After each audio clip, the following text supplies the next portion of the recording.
When my wife casually mentioned that she was going on vacation with her so-called work husband, I froze for a moment. She said it with such confidence as if I had no right to question it. At first I thought she was joking, but the way she looked at me, calm, unapologetic, told me she was dead serious. My chest tightened, and for the first time in years, I felt completely detached from her. I asked her why she thought I would be fine with such an idea. She shrugged and said, "It's harmless. We're just friends, and besides, he understands me in ways you don't." That last line burned in my head like a hot iron. For years, I had worked hard to provide, to keep our marriage stable, and this was the thanks I got. My wife choosing another man's company over mine. The more she spoke, the more her words turned into noise. I realized something important right then. The woman I thought I knew no longer respected me. If she had, she wouldn't even consider putting me in this position. I knew this wasn't just about a vacation.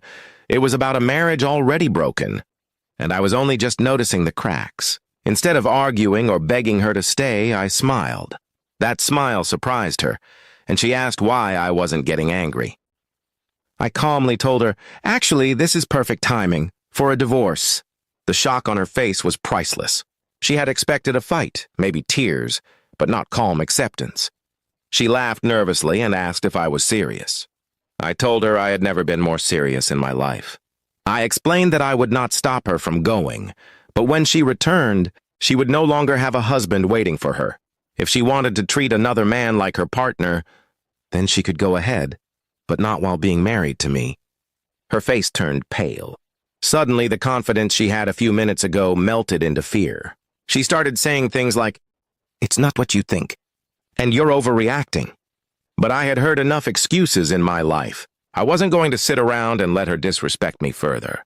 For days, she tried to backtrack, saying the vacation was harmless, that I misunderstood, and that her bond with him was just work-related. But if that were true, she wouldn't have hidden the details, or spoken about him in ways that crossed boundaries. My gut told me there was more, and I wasn't about to ignore it. I met with a lawyer the very next week.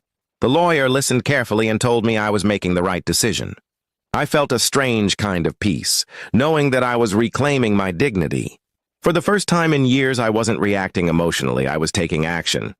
When I told my wife I had already filed, she broke down crying. She begged me to reconsider, saying she never thought I would actually leave. Her words were filled with regret, but I knew better. She wasn't crying because she loved me. She was crying because she was losing the comfort and stability I had always provided. I reminded her of her own words, that this man understood her in ways I didn't. I told her to lean on him now, since she had already chosen him over me. Watching her realize the weight of her choices was painful but also liberating. For once, the power was in my hands. The vacation never happened. She canceled it, probably realizing the cost was too high. But it was already too late. Trust once shattered doesn't rebuild with simple apologies. I had spent years being faithful, and she had taken that for granted. As the divorce moved forward, I began to feel lighter. It wasn't easy. Memories of our good times haunted me, but I reminded myself of the betrayal, the casual way she spoke of another man, as if my feelings meant nothing. That reminder was enough to keep me strong.